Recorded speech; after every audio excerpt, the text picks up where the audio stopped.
the air. Does it sound like normal to you? Okay, perfect. We're going to go with it then. All right, excellent. We'll deal with the headsets, I guess, a little here along the way. But good morning. We're here at Glen Golf Club. Happy to be back here. Our second last show of the season. Yes, we're almost to the end of August. And yeah, we always step aside for football season and Bills season. We'll be ready to go here for Bills game tonight on WGR as they are down in Tampa. Last game before cuts are made, and then regular season 2 weeks from now when the Bills open up on a Sunday night against Baltimore. Coming up here on the show today, we've got a jam-packed show that we're really, really excited about being with us here today. We've got some good guests, including two that are on site right now, Tim Freeze and Anthony Shiro from Glen Oak. We'll talk to them in just one moment. Eric Eshelman, am I saying that right, Tim? Correct. All right, Eric Eshelman, the PGA of America secretary, is going to join us at 7:15. Pat Phillips from Woods to Wedges, our regular monthly visit with Pat at 7:30. And then Kevin Sylvester, he is live doing his work this week for PGA Tour live on the stream on ESPN Plus. He is down in Jacksonville and is covering, of course, the Tour Championship, where they're down to the final 30 and the final week of the playoffs on the PGA Tour. So we got a lot to get to. Let's say good morning to Jeff Blank. Hi, Jeff. Good morning. Thanks for coming in. Oh, it's beautiful out here. Yeah, it is. Club championship, right? Club championship. Club championship. Weekend. Tim Freeze, good morning. Good morning, Bry. Jeff. Anthony. Anthony Shiro, good morning. Sorry about the headset, guys. I know it sounds a little different. We'll get that straightened out. I don't know. You're a professional. Yeah, we're going through it here. Evan says it sounds fine, so we're just going. We'll figure it out here along the way. Anyway, thanks for having us here. Appreciate it. Tim, busy day. Club championship. What's that mean for the players playing here today at Glen Oak? Gee, I might hand this off to our director of golf professional here, Anthony. What's happening? Okay, what do we got, Anthony? They're ready to go. I talked to a couple players. I mean, they're just waking up and going right to the first tee. But I talked to the superintendent. Course is in phenomenal shape. It's healthy. Greens are green. They're rolling smooth. And this latest weather that we just got was perfect. Not intense heat. We got a little bit of rain, so it's perfect. Course looks awesome. So it should be exciting. We'll see. We'll see what happens. I saw the rollers out there this morning. We're rolling both sides. Little double cut, fun. The contrails are in the air in the sky. It looks really nice. Our defending champion is? It is Grant Ledger. He's playing today, and then we have Steve Abrams. He was our champ 2 years ago. He's playing today. So we'll see. We'll see. Kyle Harmon, he's won it. He's playing today. He's actually just teed off in that first group. So we'll see what happens. I mean, there's some good players. How many players do we have? A little over 50 players for the club championship. So it'll be cool. Very cool. Yeah. Right around Western New York, right, Brian? Yeah. You played in yours, right? Everybody, yeah, I played in mine in Pendleton. We have actually now 4 weeks in a row, we've been at a place where their club championship is being held. Last week, Lancaster had it. The week before that, Tri-County. The week before that, Pendleton. So we've seemingly hit the club championship season. And it's a fun kind of, almost end of summer event for a lot of these courses, but the culmination of hopefully what everybody's excited about for their best golf game coming through. We do the same thing for the Western New York PGA. We had the Western New York Open that Jeff here played with us. Yeah. We hosted that. And we also have our section championship coming up here Monday and Tuesday at Brookfield Country Club. And the low 2 or 3 get to go to compete at Bandon Dunes next year for one of the spots for the PGA championship next year. So this is all championship season, championship month, right? That we all try to gear up our games and have it timed just right, just like they're doing on the PGA Tour for the final. Yeah. Who doesn't like 2 days of, competitive golf? I know the one player just walked by. I said, "You ready to go, Jim?" He goes, "I'm just a donator, but I like competitive golf. I'm ready to go for 2 days here." So, well, you have to putt out right this weekend. Yeah. A lot of higher scorers. Yeah, I think you've got those that obviously are used to maybe scooping up that 2-footer that now all of a sudden they're like, oh, maybe there's a little break to this one. You got to go ahead and, really concentrate on it. I mean, I think for the most part, if you're a player all year that I like to putt out all the time. I'm okay, obviously, if somebody slaps it back to me, like if you're within a foot. But in general, I'm always like, you know what? Over the long term, it'll be beneficial for me to putt out. So I don't know. I like hearing the sound of golf for me. One of them is hearing the ball hit the bottom of the cup. I like that sound. It'll be interesting who likes the flag in, who likes the flag out, right? I still see that traditional, let's pull it out when it gets close. But when you're in a group, you take it out, you put it out. We don't see too much on the PGA Tour like that. A few players might keep it in, but other than that, even for golf now. When we do play, we generally take it out, right, Anthony? But Yeah, I think most if the group wants to players keep it in, take it out. So yeah. Yeah, I think probably that's changed, right? For a while there, I mean, well, we had it in there for COVID where it said leave it in, and then there was that thought of maybe there's some scientific evidence to say that is it better to leave it in, is it not? And I'm sure, obviously over time here, it sounds like that golfers have decided that taking it out is still the right move. I know for me visually, when I like it in for like really longer putts, I feel like it helps me judge the distance a little bit more, and then for medium and shorts, I want it out. The hole looks wider. I want to see it. I want to see that huge round hole, right? At least that's the positive mindset that I'm trying to convince myself. Like, hey, that hole looks nice and big and round. Let's get it right in there. Yeah, I see a lot of people just even yesterday playing with some friends at a local course. They if they keep the flag in or even the hole, I see them kind of focusing on that peripherally. Psychologists will tell you there's something in the corner of your eye, you might do it, but the problem with that is you're not concentrating on the break. You're not concentrating on where you're supposed to be aiming it. So when they're on a left or right putt for a righty, sometimes it's hard. I see a lot of players now hitting it a little low with the flag because they're concentrating on the actual hole rather than the line. So that's something that you got to think about. If you're going to keep the flag in, the flag's in the corner of your eye, you got to go to left or right or wherever you're trying to aim. Focus on where you're aiming, not necessarily the flag. Yeah, absolutely. Good advice there from Tim and Anthony as we're live here at Glen Oak. Again, if you want to make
Still heard the echo, so it can be related to that.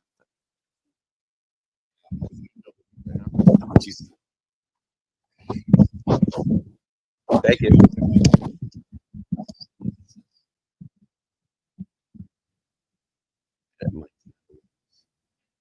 Echo cancellation, get rid of it. Try it.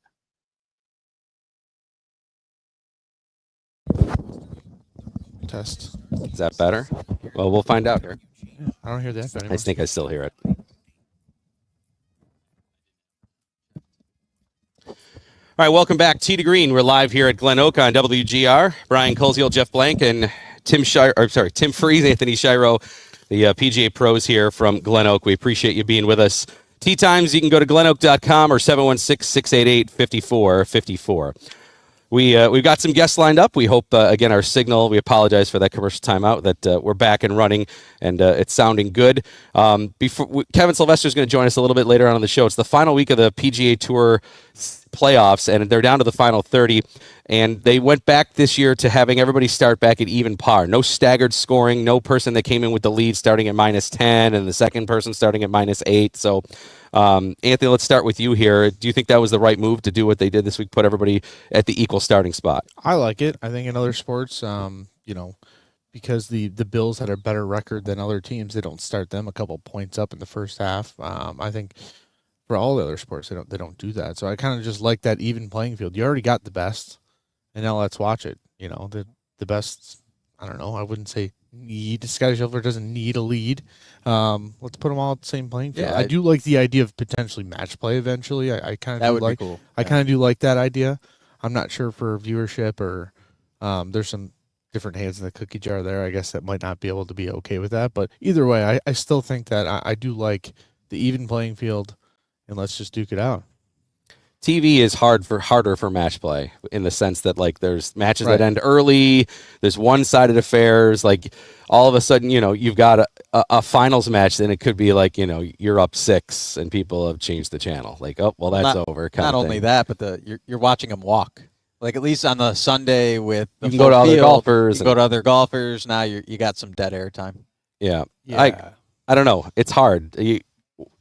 We've gone through so many different formats to try to change this Tour Championship to make it the best culminating event. They've tinkered with the playoffs and the scoring system and all these sort of things. I don't know what the best solution is. I do kind of like, though, that it's gone from 4 events to 3 over the years, 70 to 50 to 30. So, I mean, I like that you're down to the final 30.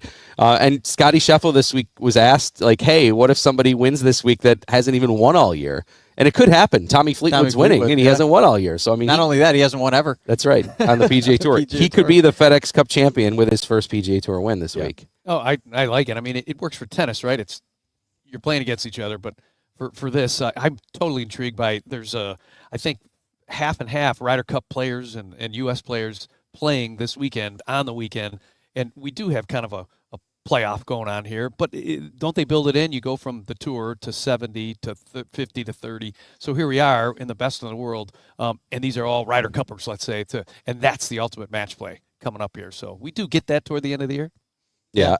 No, you're right. That still does come. So we're going to get that. And, of course, the Ryder Cup's upcoming. And we're going to talk about that here in just a minute. We're going to get Eric Eshelman, the Secretary of the PGA of America, on the line here in just a moment. But, Tim, what are you most looking forward to with Bethpage Black? I know you've been in on some of the meetings and some of the discussions through the PGA of America. What has you excited here as we're about a month away? We've had a couple of great U.S. Opens there.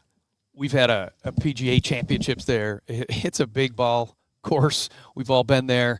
Anthony's played it. I've played it. It's such a neat, and hopefully some of our listeners have gone out to see what a gem in New York State we have for the 5 courses out there. Bethpage Black with the sign, the iconic sign. It says it's difficult, and it is. So they have built for the Ryder Cup the biggest city ever for a championship. And it rings the 18th hole and the first green. I've seen these plans. Holy cows! And in Dallas this past week, learning about how we're going to do this. 50,000 people are going to be surrounding a couple of matches.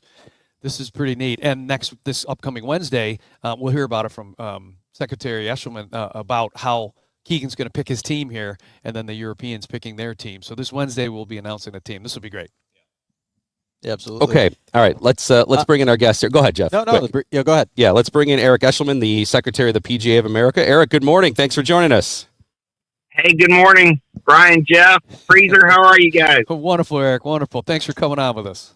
Yeah, thanks for spending Of course, Thanks for spending a few minutes with us this morning. We're excited. We're just kind of transitioning from talking about the PGA Tour playoffs to what's next. And of course, everybody here in New York State, we're excited about the Ryder Cup being in New York at Bethpage. Your role in the PGA of America here, I'm sure you've got this excitement. What are you thinking about here as we're a month away from one of the biggest events on the golf calendar? I think it's going to be epic. It might be one of the best. It might be the best Ryder Cup we've ever seen. New York, Bethpage. I can't get here soon enough. I'm so excited. Now, obviously, when there's been previous tournaments, the crowds have been, let's just say, up a notch. I guess I'll describe it that way, Eric. I would expect nothing than that we're gonna get rowdiness, we're gonna get huge crowds, we're gonna get a lot of noise.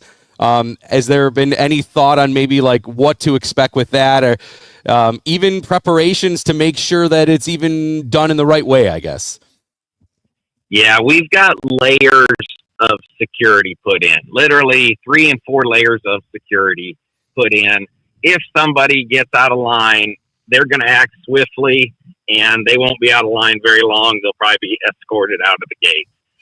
All that being said, I just believe that the golfing crowd, although the New York crowd might be a little more boisterous, a little louder, they'll be definitely spirited for our side and our team. I still think they're going to behave. And we've done a couple things. We've cut an hour on the front end out of beer sales and an hour at the tail end. So we're going to shrink that time that alcohol is being sold just by a couple hours on each side. But, I have faith everybody will behave, and it's going to be cordial, loud, rowdy, but still golf respectful. Yeah.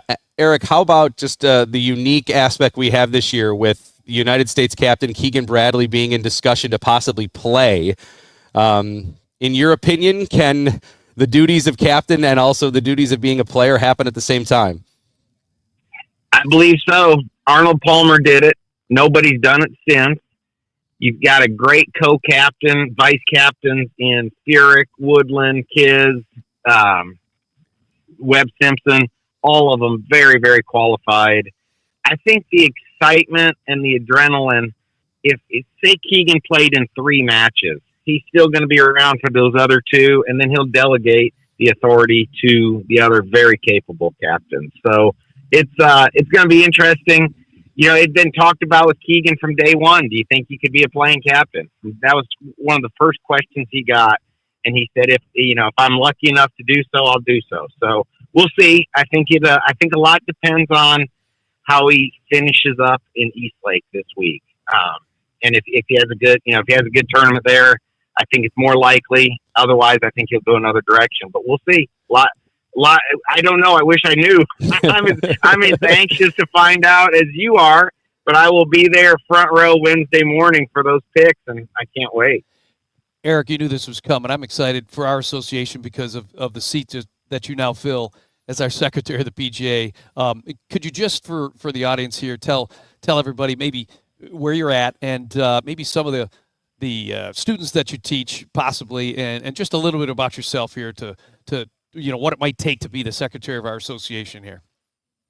Well, Freezer, I'll call. If Freezer asks for a favor, I'm calling in as early as I can. I'll never tell Freezer no, but I'm not really good about talking about myself. But I'll just a brief summary is I'm director of golf at the Country Club of Birmingham here in Birmingham, Alabama. It's a old school 36-hole facility, 1898. Great place, hosts lots of amateur championships. Been here I'm the 5th pro since 1898. So I've been here in my 24th season as their golf professional. And last November, I luckily slid under the tag and was voted or nominated or elected as the next secretary of the PGA of America. So I'm about 8 or 10 months into that at this point, and it's been kind of one of the ultimate honors of my career. and I'm in charge of all membership matters for the board. As the board, I oversee all things membership related. So employment, education, anything trying to make the lives better of our 31,000 PGA professionals across the country, that kind of falls on my plate. So I do that. I work closely with the board. I work closely with our officers. Don Ray is our president. Nathan Carnes is our vice president, and Derek Sprague is our CEO. And as a foursome, we work really closely. We have a lot of fun, and we get a lot done. So it's been a terrific run, and a real honor to represent our beloved pros across the country. Eric, that's awesome. Good stuff there. And obviously, you know, the COVID bump with golf, we've seen more people join the game and now fall in love with the game. We're getting more younger people involved, more juniors, more women, all that sort of stuff. As you look at your role as a PGA professional, as a teacher, but then at the same time, also your role representing the PGA of America, how do you look at maybe what is now like, hey, we have this vast amount of players that have just started kind of falling in love with the game over the last few years here, and maybe how to keep that buzz alive and that vibe that they're so excited about here for them so that you have them for players for life? Yeah. How did we know that golf was God's gift to social distancing, right? That's right. That's right. I mean, what did we need? We just needed some social distancing to make golf great. But it has brought everybody back to the game. Some have started the game. Others that left it for years have come back to it. And we are all the beneficiaries of them enjoying this wonderful game. A major priority of us is to sustain and keep this elevated interest going. And where some of that's going to come from is, at heart, I'm a coach. I'm a golf instructor and a coach. That's really what I've done my entire career. And I think the importance of golf instruction, take a senior clinic, take a ladies clinic, take a group clinic on chipping, take a private lesson, get with your PGA professional. If you get better at it, you're going to tend to stay in the game much longer. So it's a lot more fun. People take lessons with people that they like to spend time with.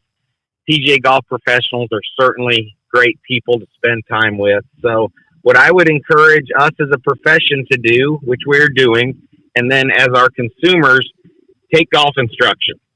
If you get a little better at it, you're more inclined to stay in the game for a longer period.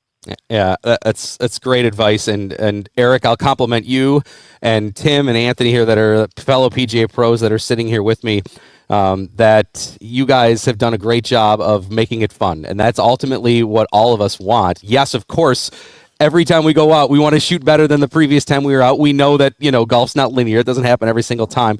But if you're not having fun out there, then you might choose to do something else with your time. And I know, Tim, that's something I know that you, and I'm sure Eric and Anthony and all the other PGA pros across the country, like that's a big goal of yours, to keep it fun for everybody. It absolutely is. Eric knows this. And if Eric, you've got some tour players, you've got some high-profile students that you just enjoy teaching and helping, and that's what we do, and that camaraderie, right, and that networking that we can use and leverage, and it just makes it fun. And we're in the smile business here, Eric, right? So we're hoping that this Ryder Cup is, like you said, the biggest ever, and we might even get to see you, a little TV time on there. And Eric, this is very exciting for us as an association to showcase not only our best, our tour, our countries, and the game of golf itself, Eric, and that energy that you had got you to this seat. So we're so proud of what you've done. And thank you very much for coming on and sharing some early morning time for you in your time zone.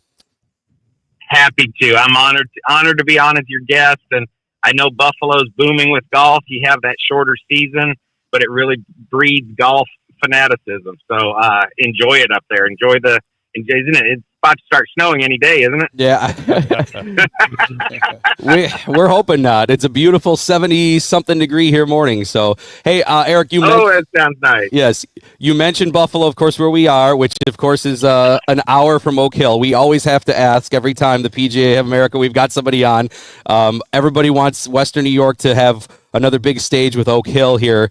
What can you tell us maybe about what the PGA of America is thinking about with Oak Hill in future? I know you're not going to necessarily tell us that there's going to be a PGA Championship coming on this date. We'd love for you to do it if you want to, but yeah, just your thoughts on Oak Hill and having an event in New York State this fall with the Ryder Cup, but also with possibly down the line Oak Hill returning to host a major event.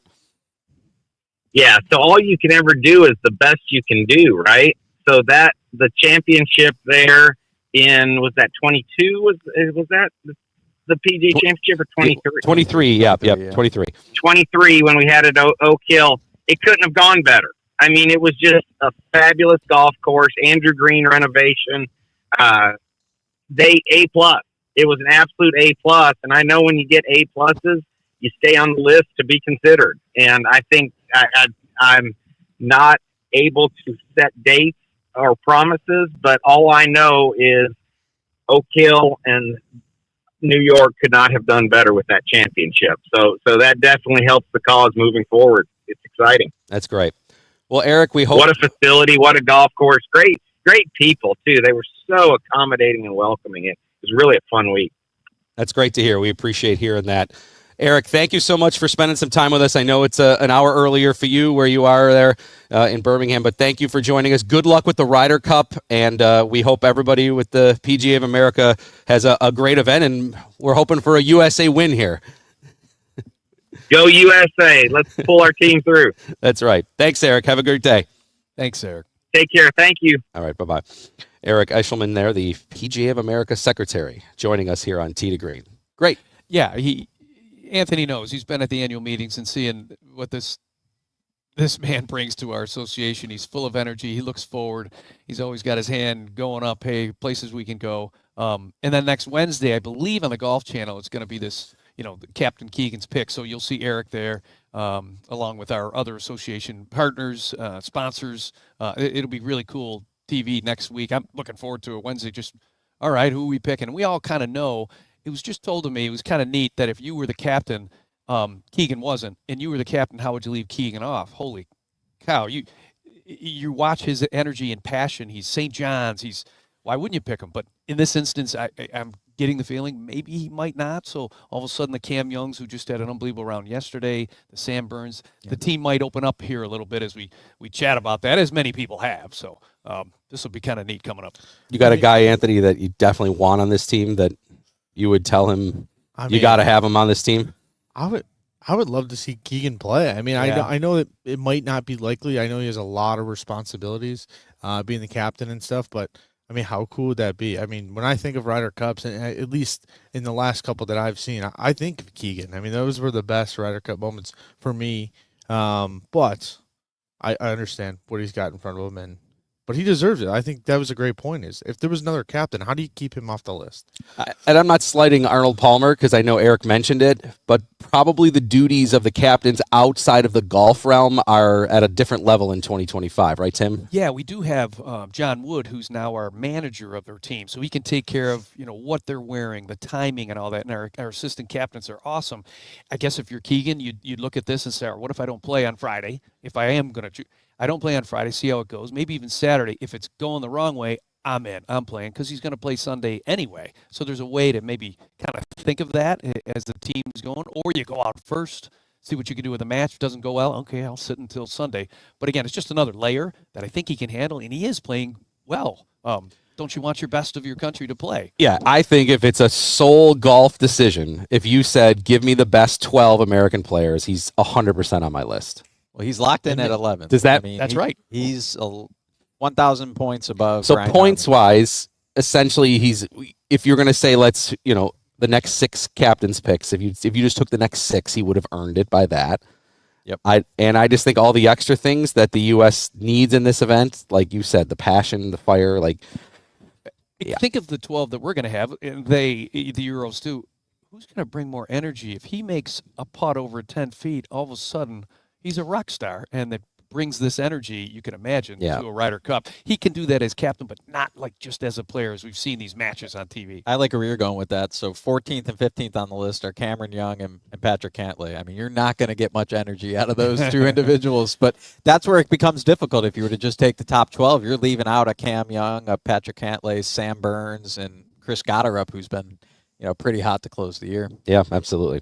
All right, we're going to take our time out here at Glen Oak. When we come back, we'll get Pat Phillips on the line from Woods to Wedges, our monthly visit with him, the PGA Pro there inside the Worley Golf Dome. With Anthony Shiro, Tim Freeze here from Glen Oak, and Jeff Blank, Brian Koziel here, part of our Tee to Green team. We appreciate you being with us here. We're live at Glen Oak. Again, glenoak.com for tee time. 688-5454 is the number as we roll on. Tee to Green coming back right after this on WGR.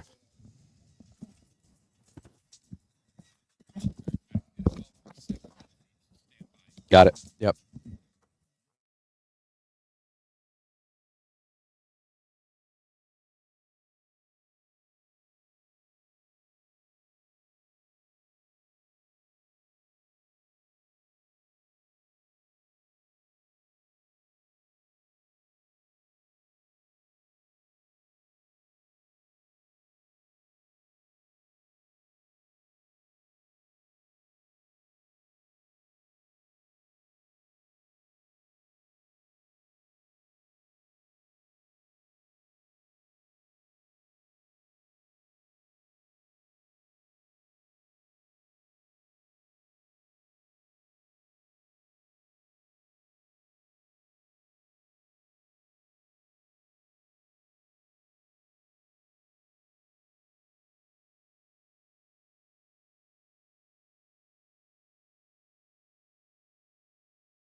We'll find out. It sounds okay in our ear.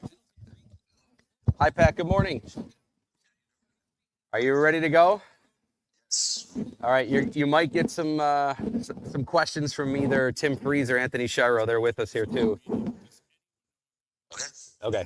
All right. We'll get you on hold. Okay.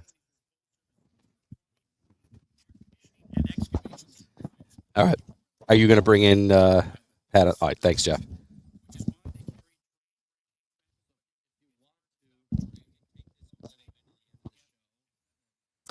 Oh, we are. Oh, because we had that extra break. Okay. Okay. So we can take this all the way to 7:57, 58 or whatever. Okay. Perfect. Thank you, Evan. Yeah, it could be a setting on our computer too here. I don't know, but I have a feeling we're going to get it because I can kind of hear it a little right now, but that's all right. As long as you say it's perfect over the air, we're plowing through on it. If it's unbearable. Yep.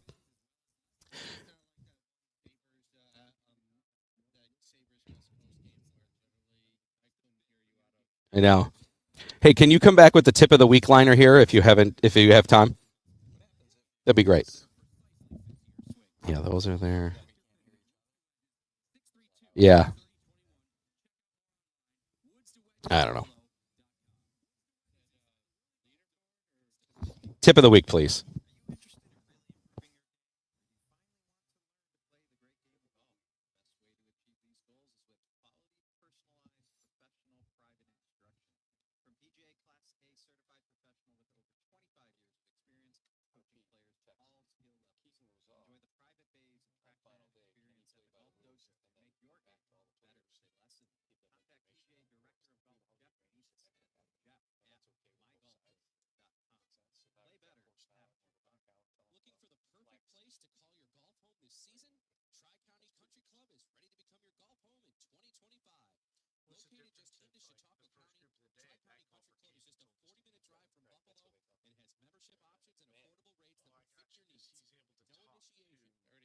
Okay.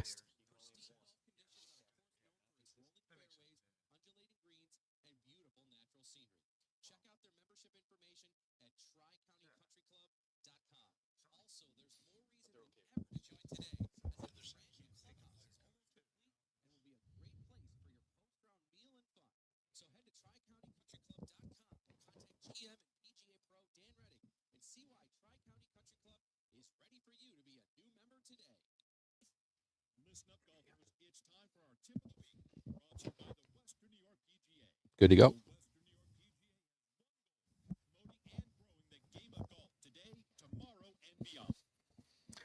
You heard it. It's time for our Western New York PGA Tip of the Week as we are broadcasting live here at Glen Oak Golf Course. And we appreciate Tim Freeze and Anthony Shiro from Glen Oak being with me, Brian Coleshill, Jeff Blank here, part of our Tee to Green team. Our great PGA Pro star of the show, Jeff Meadis, his 1 week off of the year. Jeff Blank, we only give him 1 week. That's it. 1 week. He picked quite a weekend. I know. Nice out, so it is. Hopefully he's doing something fun. He is. He's going to see his daughters in Boston. Well, so he's had a nice ride this week, so he's excited to be with us. All right, another great PGA Pro we're going to bring in now for our tip of the week. It's Pat Phillips, his monthly visit here from Woods to Wedges. Pat, good morning. Good morning, guys. How's it going today? We're great. It's a beautiful day. Thanks for coming on, and we appreciate everything that Woods to Wedges has done in terms of supporting the show and what you guys do all across Western New York helping golfers. Pat, I was in there on Thursday, got a couple of club regrips. Donna, as always, doing an amazing job, cranking it out quick for us, and always high quality. You love Donna. Thank you for that. Yes, she's the best for that. Pat, but we are closing in on the end of August, and that means fall golf is upcoming. What does it mean for you guys at Woods to Wedges? And, what would you kind of suggest for golfers in terms of maybe getting ready for the fall and the prep season that maybe into the off season for golf here in Western New York? Well, grips is probably a good thing too, right? Because if your grips have been worn from the year before or even this past season, if you play a ton, you gotta be able to hold on to it in the fall. When you get some cooler and some wet weather maybe. So something like that might be good to look for.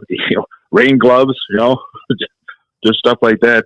Maybe some cold weather gear. But yeah, we're winding down the season. Really, it's kind of funny. We see the weather starting to get a little cooler here and there already. So yeah.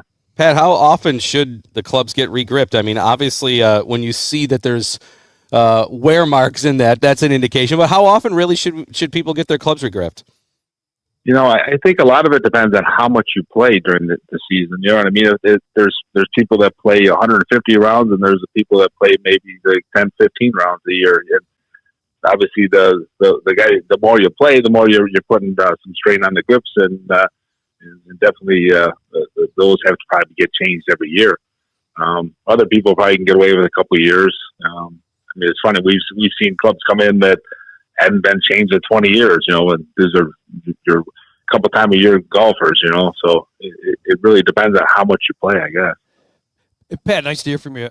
Freezer here. Hey, just 2 quick points there. I love it. Your most used clubs, possibly your wedges, right? Maybe your driver. You're going to use those a lot. I love to just before tournaments, I just put my grips under some hot water, a little soap, wash them off. Some hand oil comes off. You can prolong the length of your grips by doing that a little bit. But I totally agree with you. The end of the season here is not a bad time to do your grips, because then going into winter you don't play as much, right? And also I like when people maybe think about their wedges that you do over there and we do the TrackMan. I've noticed that revolutions of the ball coming off when you use your wedge all summer. Toward the end of the season, we're getting into wet conditions and higher rough conditions, and you want those grooves to be clean. So I kind of think about wedges at the tail end of the season. There's obviously good deals on wedges, let's say, going into the next season. You're not going to use them all in the off season. So what do you think about that too, of considering getting some wedges along with some grips, obviously things to help you in the fall to kind of bring it home, as they say? Yeah, that's a great point. That's for sure. And toward the end of the year, if you're using your wedges a lot, you're gonna wear them out, right? The grooves will wear out and they get filled with sand, and the sand is really tough on the grooves. So it's definitely something to consider. And we do have a lot of wedges at the end of the year are probably a good deal with even getting last year's models for brand new clubs. And yeah, keeping the grips clean like that is a good idea. You know, some dish soap and just like a scratchy pad, just to rough it up a little bit, just to get the little tackiness back to it. But yeah, I think this is a good time of year to start evaluating your whole bag, right? I mean, what worked for you, what didn't work, you know, and then maybe it's a good time to fill in the gaps. Maybe you want to add a hybrid to the bag. Maybe the long irons aren't good friends anymore, you know. So these are good things and good deals at this time to consider getting new equipment. Pat Phillips on the line here, PGA Pro from Woods to Wedges inside the Whirly Golf Dome. Great spot to go to get your latest equipment. As we said, regrips or lessons as well. They've got a ton of new hitting bays in there that you can work with Pat and his staff on that. Pat, I had a question for you this week. I coach high school golf. Our season started this week over at Sweet Home, and I had a parent ask about a younger child about, like, hey, how do I go about, like, they want to hit the ball on the range with us, but they don't have clubs. So can you maybe go through the process of somebody getting clubs for the first time? It doesn't even have to be a youth. It could be an adult too. Somebody that maybe just says, hey, I'm coming in to buy clubs for the first time. Like, what's the process involved like? Yeah, I mean, it's somebody that's never played before. I mean, there's a lot of great options for like just a full box set, you know. A lot of the major manufacturers have that, you know, Callaway, TaylorMade. I mean, they have a full set of clubs that you can get with the bag and everything. So if somebody that's just starting out, you know, it's hard to do a fitting on somebody that's never swung a club before because you don't know what they have, you know. So sometimes it's good just to get that starter set and get out there and play. And especially for the kids, you know, they definitely need to have children's clubs. You know, it's you can't just cut grandpa's clubs down and let the kids play with them because they'll be way too stiff and heavy. And it's not a good way to start out learning how to play the game, you know. We know that this game's tough enough to learn how to play. And if you have equipment that's really fighting you, it's not going to be good for somebody. It might discourage you a little bit, and so that's a good thing to do. You know, I know kids go through clubs every other year because they grow so fast, but you know, there's you know, U.S. Kids they have good programs, and they have they have probably 5-6 different lengths of clubs for kids to get. So there's something for everybody out there, but. Yeah, a good thing to just start out with a full set and go from there. Yeah, I know I took my kids into Woods to Wedges, and we got that exact setup that you're mentioning, the U.S. Kids clubs, different colors for different lengths, and kids have been using that all summer. I did want to add another question, kind of talking maintenance, clubs, keeping the grooves clean, stuff like that. How often would you recommend getting loft and lie checks? You know, as your swing changes, maybe you're going through a change in your swing, might change how you're impacting the ball and could change how the settings might need to be. What would your recommendation be on that? Is that an annual thing to get those checked out? Yeah, I mean, maybe not annual, but and I guess depends on, again, the style of the clubs.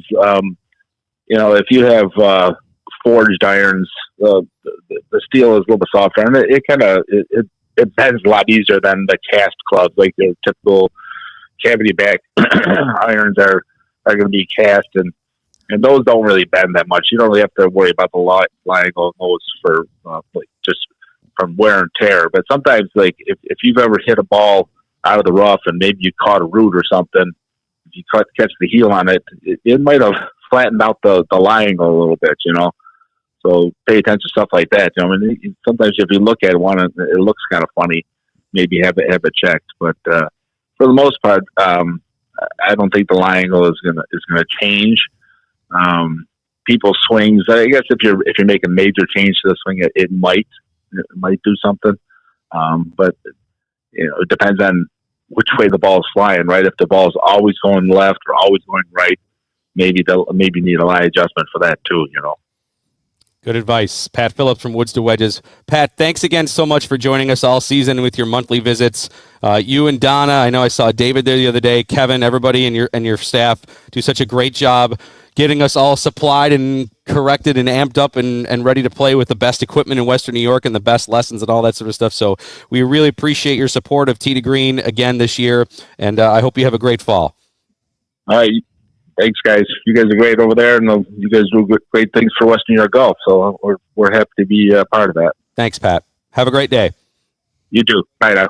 All right, Pat Phillips, PGA Pro over at Woods to Wedges inside the Whirly Golf Dome. Great spot. Went and got 2 clubs regrip this week. Tim, I'm trying to fix the swing. It's got to be the grip's fault, right? It's not your fault. Blame something else. Yeah.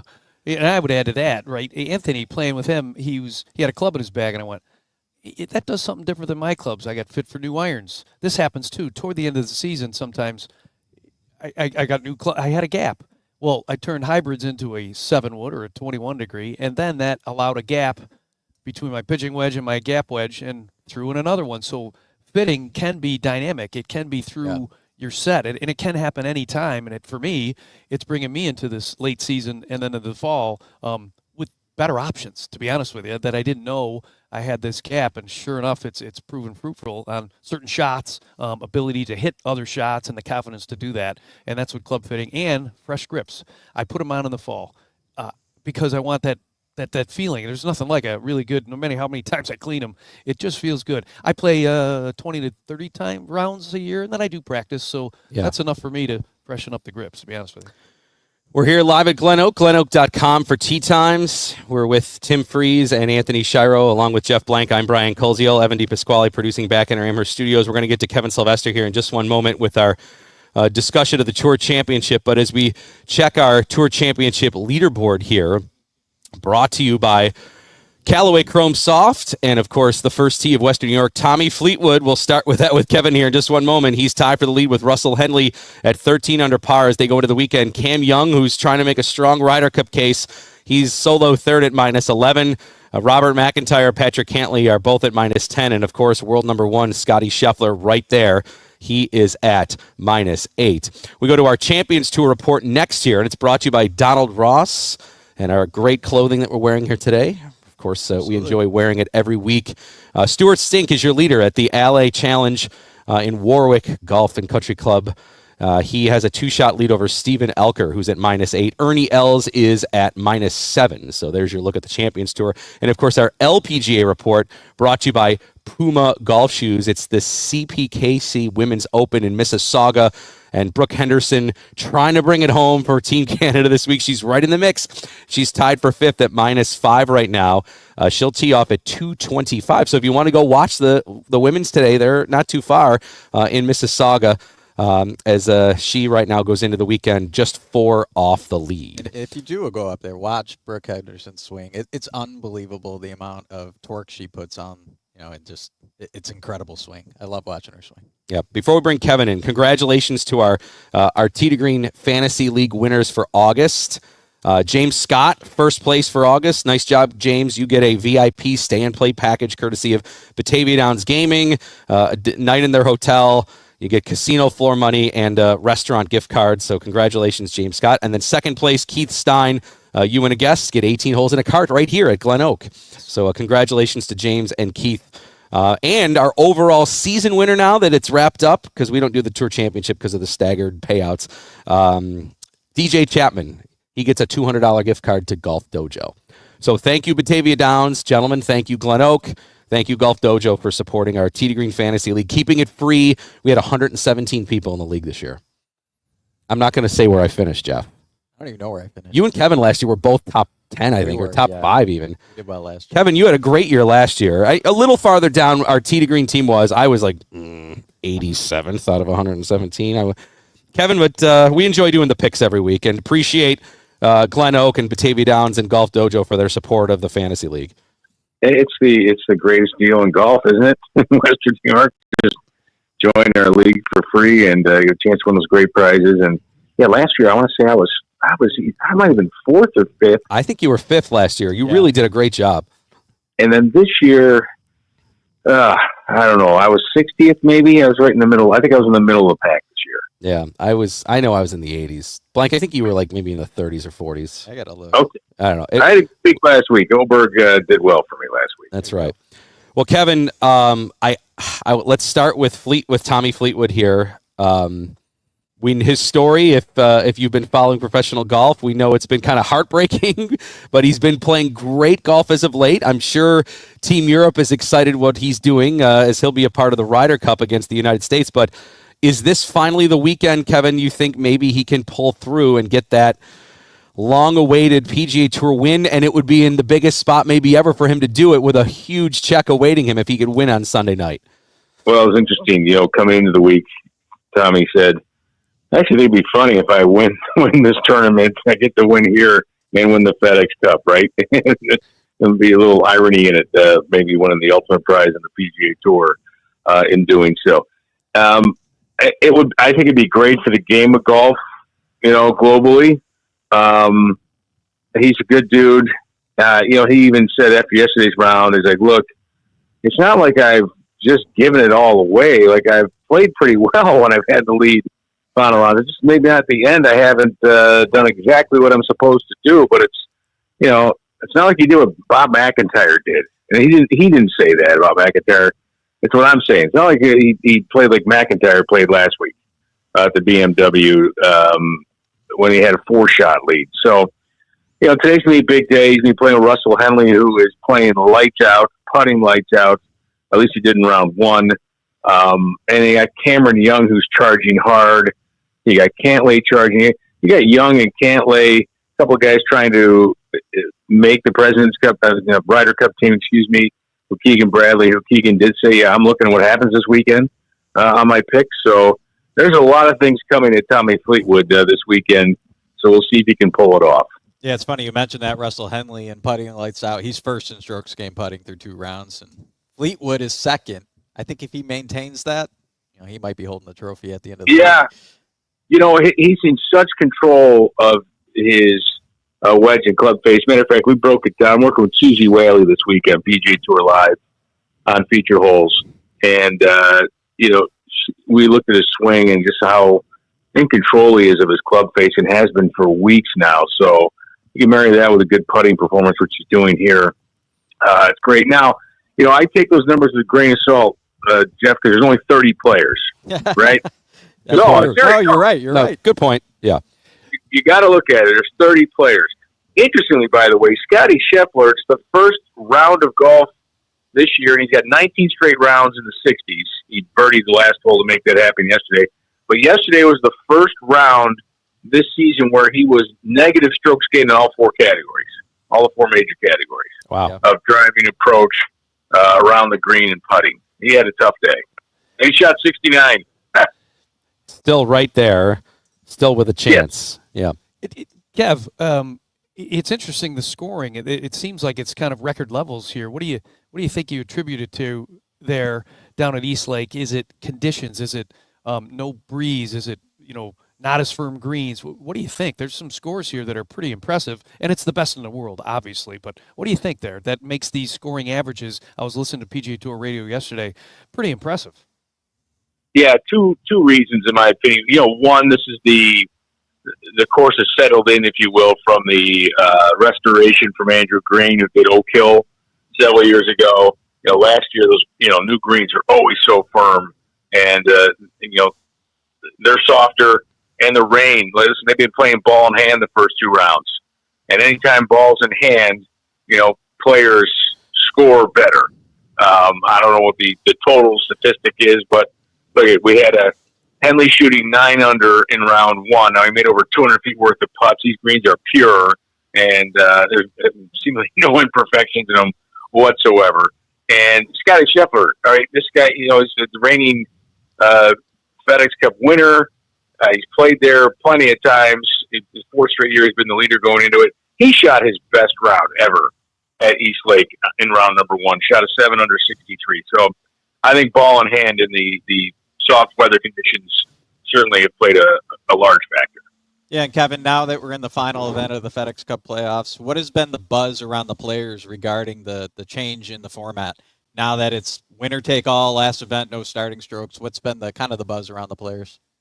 Well, I mean, if you're Akshay Bhatia, Chris Gotterup, Jacob Bridgman, you love it, right? Yeah. If you're Scotty Scheffler, Rory McIlroy, maybe you like some sort of point system. Matter of fact, yesterday on our show, I I said, hey, I think I came up with, because they're going to look at this, right? CEO Brian Roloff announced it.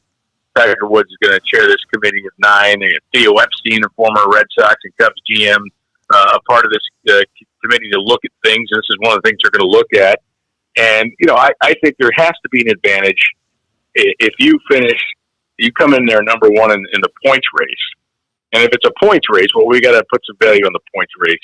And I think 10 under was too large of a gap from, the number one player to the 30th player who's even. Like, you can't overcome that in 4 days.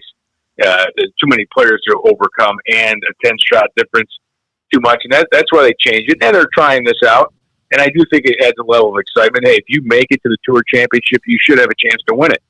I just think if you make it number one, make that number one player, he starts at 4 under. So it's a stroke a day that he gets, on the bottom 10. But I'd go 4 under.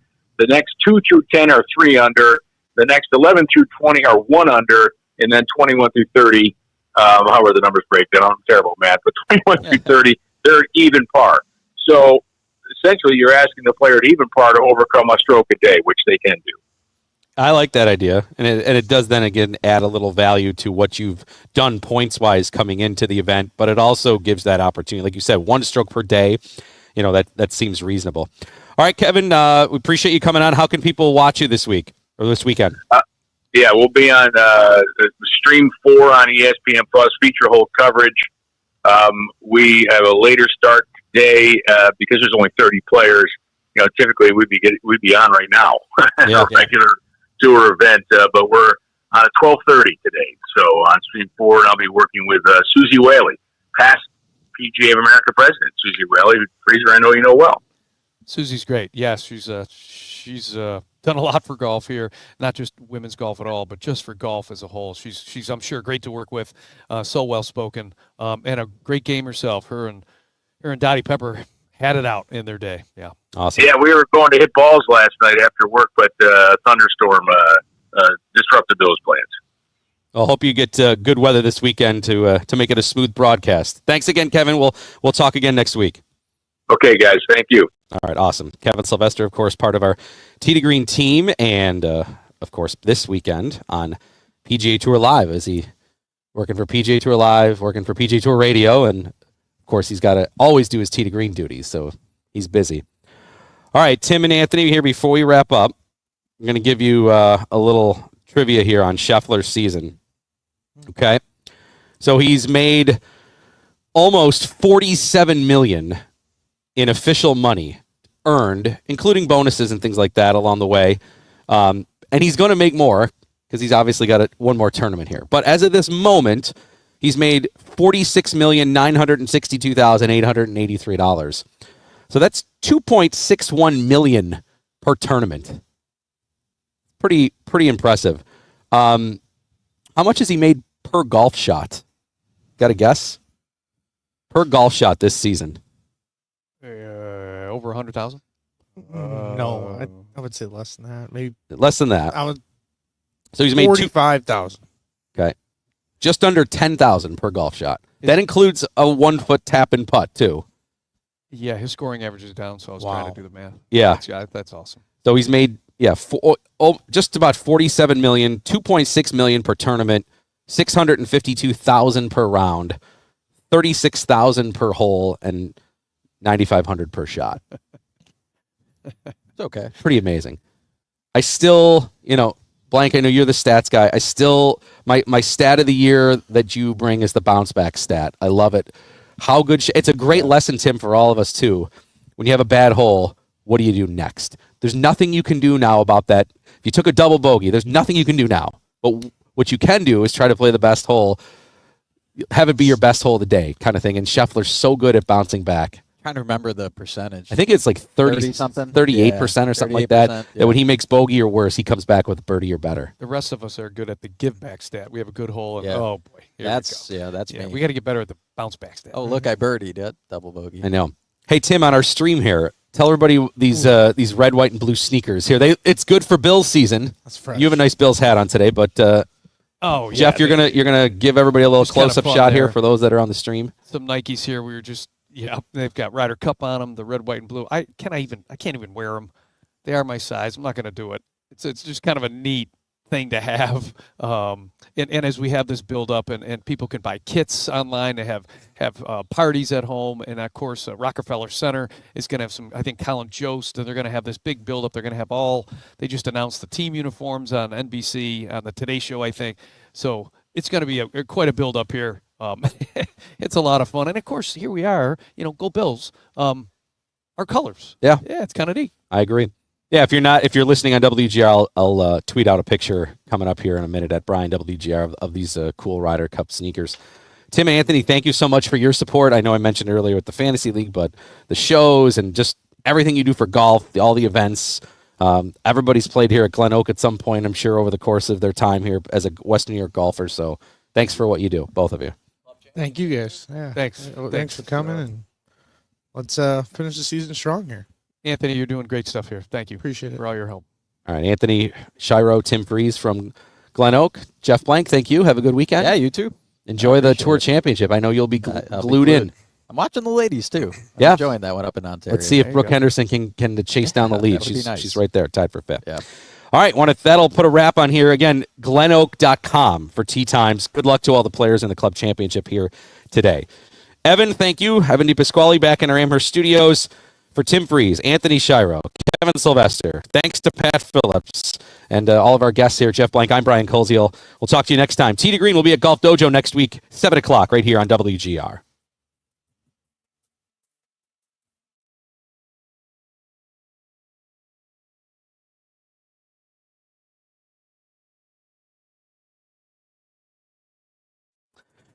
All right, Evan. Thank you. Appreciate it. Thank you for, as always, being good with the Wi-Fi there. I don't know what happened. We've never had an issue here. Yeah, but and